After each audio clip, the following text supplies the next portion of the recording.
All right, good morning. We're talk about some immigration crises and the like today. Dawson with first blood. Get it, killer, get it. Yeah. Let's do a show, baby.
And good morning. No, they didn't find us. I was getting concerned for a second there too, but we cleared the halls. Everything's okay. No feds in the building. You good? I'm good. I thought I'd just start off with a pointless monologue about a thing and get one of the basic material facts about the thing completely incorrect. Like I did yesterday. What'd you miss? Bro, when I was going on and on about how Moreno broke his leg, and yes. then it was like, no, Cameron, that's the wrong running back. It was Nick Chubb, and just... I missed your joke because I care so little about. Is that college football? Yes, college football. Yes. It's never going to be professional. Even though this happened at a professional football game, it's really never going to be a... Damn. Wow. Okay, so you're going to be here by 9, right? Huh? Tonight. Well, why? Because it's Thursday. Okay. Obviously, we have to troll Danny and Alex for a solid hour after I put the kids to bed. So, this morning, this Thursday morning, let's talk about something Joe Biden got right. Okay. I think it would be fantastic if we could just spend a little time talking about something Biden got right. Okay. You don't have anything? No, I'm just, I've already told my self-deprecating joke. I'm ready to get into the meat of this, so. Oh, see, I thought it'd be great if we could say something positive about our president, and I was hoping you could offer some assistance, because I got nothing. I mean, depends on how you want to define positive. Can I say positive things about the president? Also, depends on how you want to define president. Also, depends are a part of the problem. I'm glad you mentioned that. That helped. Uncle Steve, it can't last much longer. That is, in fact, the most positive thing I can think to say. Well played. Look, to be fair, and Danny, I acknowledge your old joke. I accept. But to clarify something, Danny, I'm home with the kids today. I'm Mr. Mom. That means I get a nap. So, here we go. And see, I was desperately trying to get there, and then your wife beat me to it. Depends your solution. That's what I was trying to say. It's not my fault. The chat was just killing it. Our fantastic audience fucked you, and it was hilarious. It'll be the new trend on Pornhub tomorrow. It was fantastic. So, speaking of Joe Biden, we have a state of emergency being declared in Texas. Overwhelmed. Texas City declares state of emergency as over 11,000 migrants, close to half its population, a surge across the border. There's some numbers there. An unprecedented surge of 4,000 migrants streamed across the U.S. border with Mexico into Eagle Pass, Texas on Wednesday, forcing the overwhelmed city to declare a state of emergency. That's 4,000 in one day. Mayor Ronaldo Salinas said a separate 2,500-person mob crossed the border into the city illegally Monday, on top of approximately 7,200 other illegal crossers apprehended in the previous week. So they're talking about roughly half the population of the city. Mm-hmm. And that's an important number, because when you're talking about an effective invasion force, a force that, overwhelming force is a viable military strategy. I've said often on the show, I despise the use of the phrase illegal immigrant. Even more than, almost as much as the phrase undocumented worker, undocumented laborer, undocumented illegal. There is no such thing as an illegal immigrant. The language is nonsensical. It's oxymoronic. Immigration is a legal process. Okay? If you murder someone, you are not an illegal officer because you did something that police do. You're a murderer. You're someone who committed a crime. A crime which in itself is distinct from the very legal activity of a justifiable law enforcement officer-involved homicide. When you refer to them as illegal immigrants, you are pretending that they are something that they are not. Namely, that they're immigrants. Now, to the extent that these people can be considered immigrants, they're what are called economic migrants. They're moving to an opportunity. America has a problem. And it is not unlike the cocaine habit of a billionaire. You see, with most addicts and enablers, but addicts especially, with most addicts, they will imbibe their drug of choice to their detriment at great expense until they have depleted their resources, hit rock bottom, and either die, unfortunate, but it happens, find themselves in some sort of a rehabilitory program, after which they have a wonderfully compelling narrative on which to propel themselves into some sort of rebuilding effort to reconstruct themselves. Or They find themselves somewhere like prison because the sudden lack of resources becomes a problem. In America, we have an addiction to enabling. Across the world, we're told over and over again by the lefties that across the world, everybody has access to health care. They have, because they have some sort of a social safety net, some sort of a socialized medical program, and so many programs. The welfare state in the rest of the civilized world is extraordinarily well developed. And it's extraordinarily well developed because we pay for it. Because America pays for it.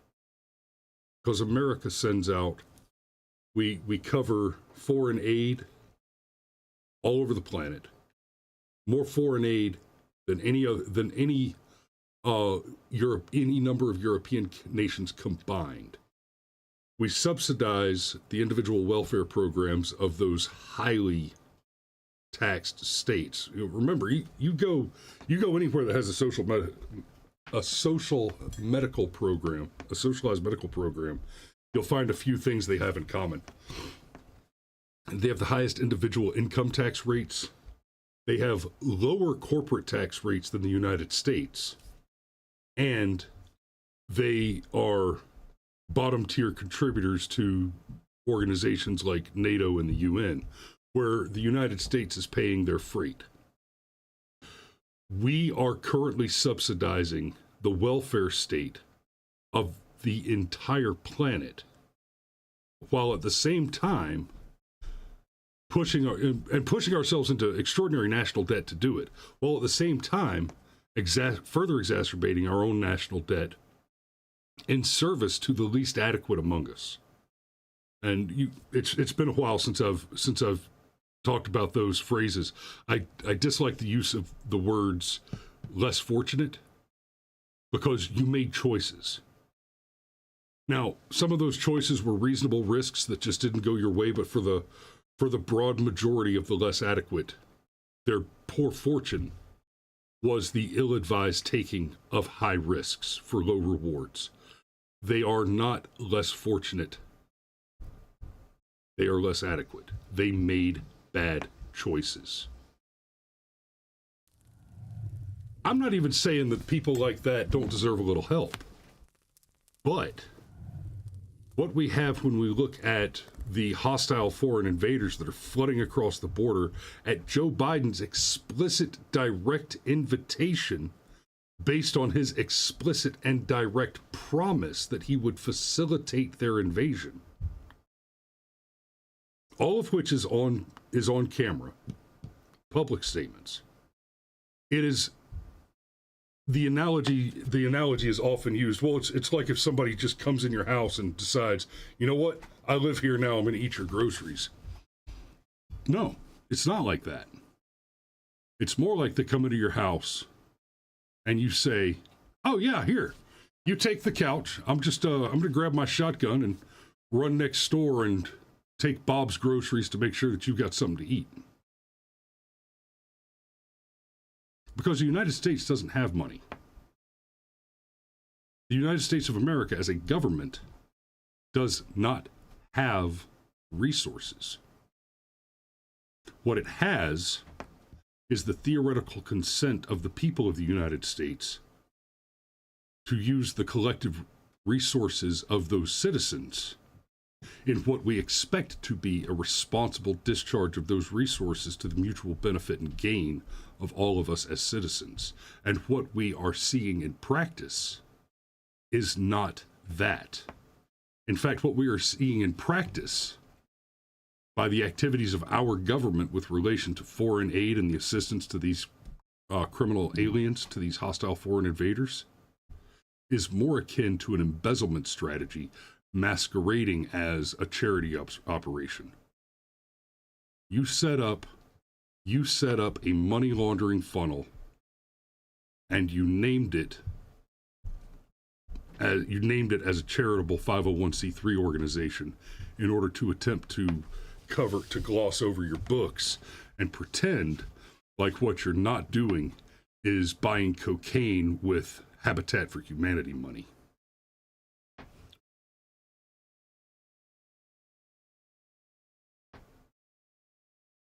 I mean, there's a lot there. I don't even know what to say.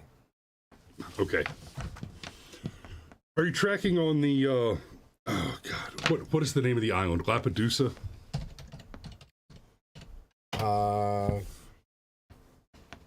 Lampedusa migrant crisis. Okay. Lampedusa is a small island, a small Italian island, where, and the first articles I'm seeing are listing 7,000 arrive on Italian shore. That number is up to 15,000 now. I'm not seeing the article right off the top of my head, but here's what's going on in Lampedusa.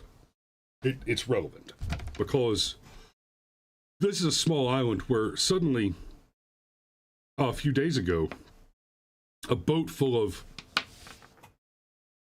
migrants who, hey, look at that, all appear to be military-aged males. Isn't that interesting? A boat carrying a number of military-aged males whose number were slightly higher than the entire population of the island showed up as refugees, as immigrants in Lampedusa. And I brought up the CNN article. Let's see how they try to twist it. Lampedusa has seen an influx of migrants with 7,000 people arriving in 2 days, prompting its mayor and the United Nations Refugee Agency to warn the Italian island is becoming overwhelmed. You think? The island, whose population is under 7,000, has long been a first port of call for people crossing from North Africa and has been a flashpoint in Europe's migration crisis. Mayor Filippo Menino Menino, that's a tough one, on Thursday said the migrant crisis has reached a point of no return. In the past 48 hours, around 7,000 people have arrived on my island, and an island that has always welcomed and saved in its arms, Menino told Italy's RTL 102.5 radio. This is part of your problem right here. An island that has always welcomed and saved in its arms. Now we've reached a point of no return where the role played by this small rock in the middle of the Mediterranean has been put into crisis by the dramatic nature of this phenomenon. And that's part of the point right there, is you voted for this. You chose this. We covered the story of Mayor Adams the other day, saying that New York is in trouble. New York is so overwhelmed with criminal aliens that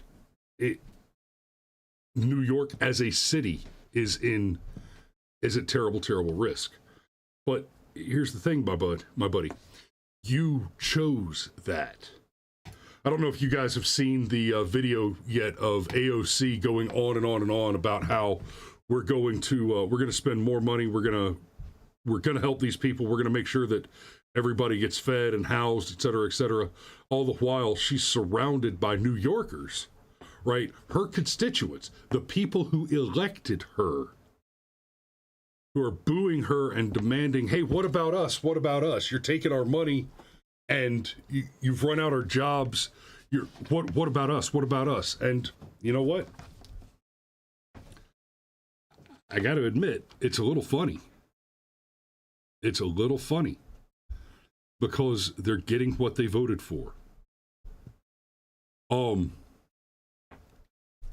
Texas is not quite getting what it's voting for. Texas did go for Donald Trump. And Greg Abbott, and Ted Cruz. Yeah. No. But America, in theory, went for Joe Biden. Now, how's that working out? Well, it's pretty obvious how it's working out. You know, Razor Fist did an interview with the guy that created Screw Attack. Did you know that Razor Fist used to work for Screw Attack? No. Yes. That's apparently where, like, he learned to edit and do all the things. No shit. He did. Yeah. Yeah. So, One of the charities that Razorfist is involved in is trying to help out in this situation with illegal immigrants here in this country. He actually puts his money where his mouth is. And he's been on both sides of the border.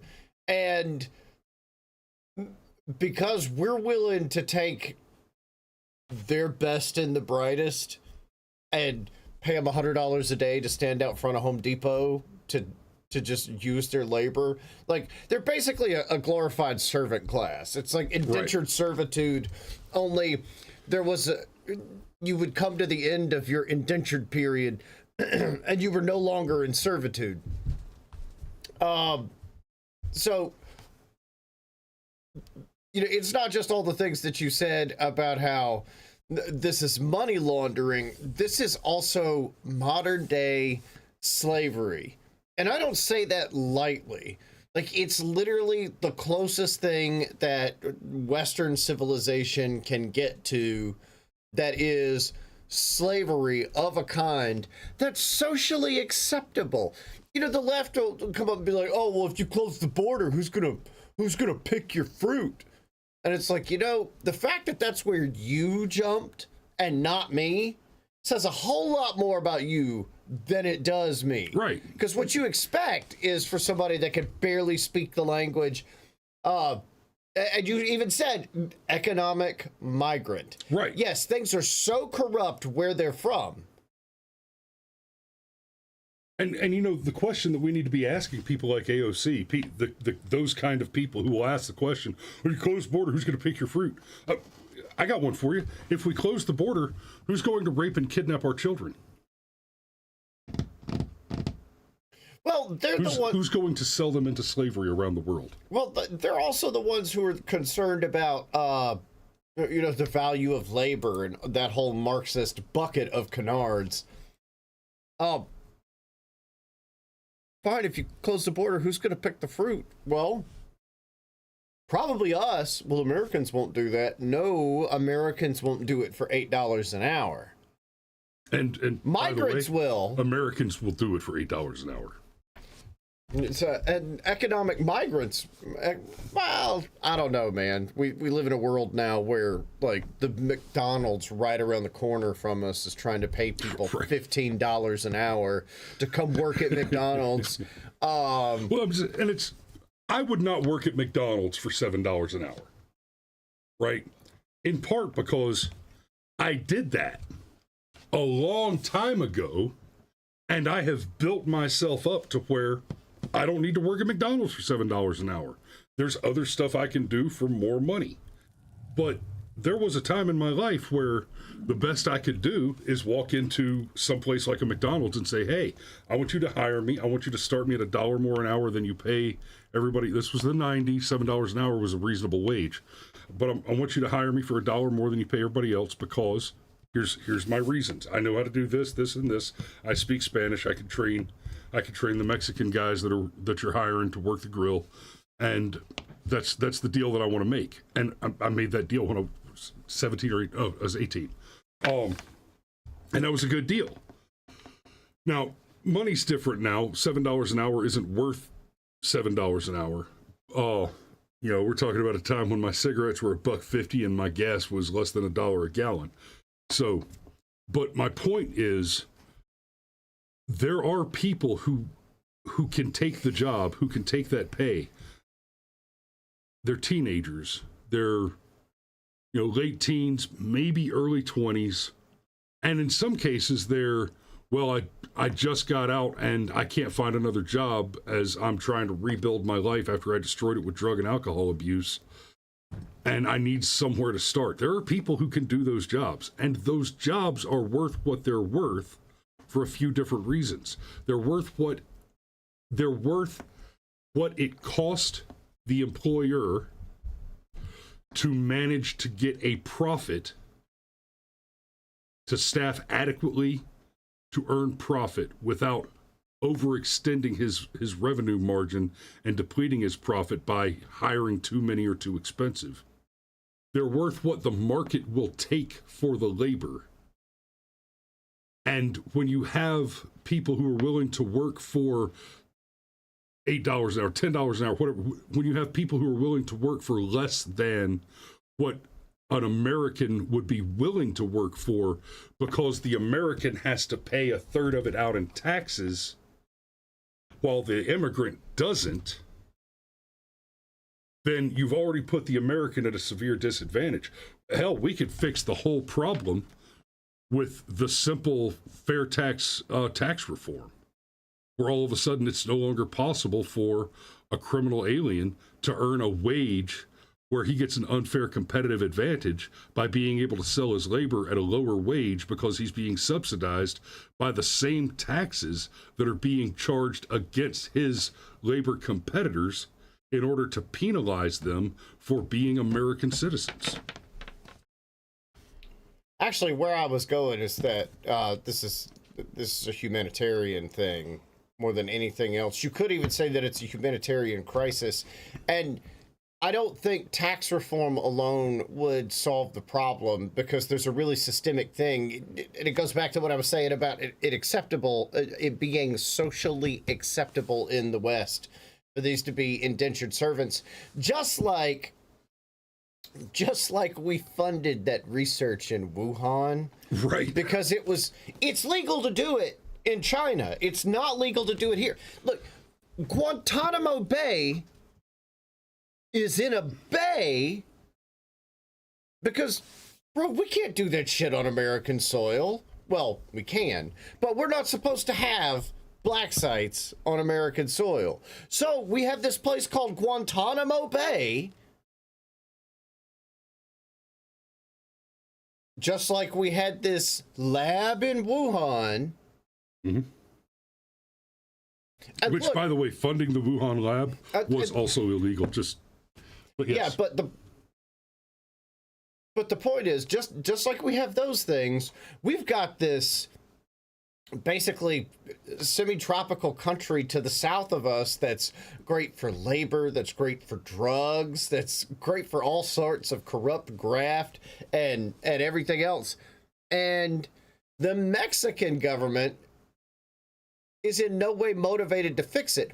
When your hardest workers and your young men are like, and I don't even blame them, okay? It'd be like, gosh, I can stay here and live in essentially squalor and constantly be under threat from the cartels, or I can go up north and, yeah, sure, I'll share an apartment with 4 other dudes, but the AC will work in the fucking apartment. And there's food nearby. And it's actually, and somebody else is paying for the food.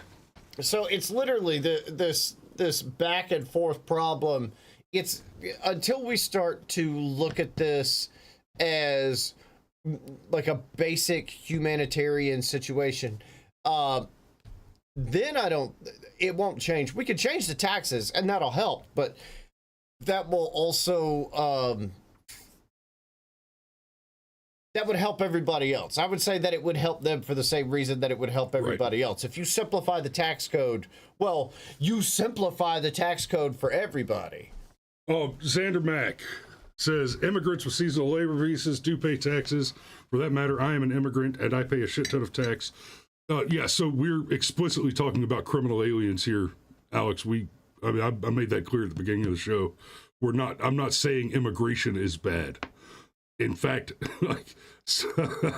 you are one of my favorite immigrants, believe it or not. I have a high degree of, I see a high degree of value in attracting high capacity, high intelligence, high potential immigrants to the country. But when you mention the seasonal labor visas and your status as an immigrant, those are people who went through the process. You're not talking about people who stormed the border. You're not talking about 7,000 military-aged males being dropped off on an island of 6,000.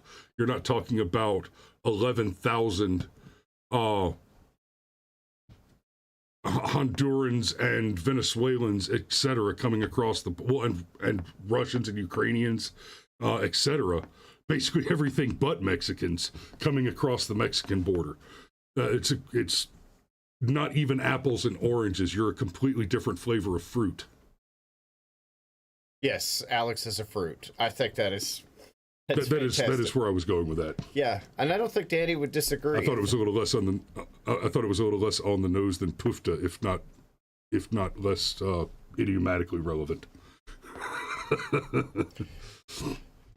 Yeah, but no, it's until we fundamentally change how we look at it. That's fair. He says, I understand that, but you said those folks pick the crops, don't pay tax, and they do. Okay, you're right. That's my mistake that I allowed those two things to get conflated. My point was about criminal aliens taking jobs where, and you're right. The fruit pickers are a bad example of that, precisely because of that level of regulation. But my point was about criminal aliens who are taking jobs where they have a competitive edge that's being artificially subsidized by the very taxpayers with whom they're competing. In every way, it's not just the crime that they're taking the jobs. There's a serious conflict of interest there where they're being subsidized by their victims. You know, it's like if you beat your girlfriend all the time and you still make her pay for your Coke.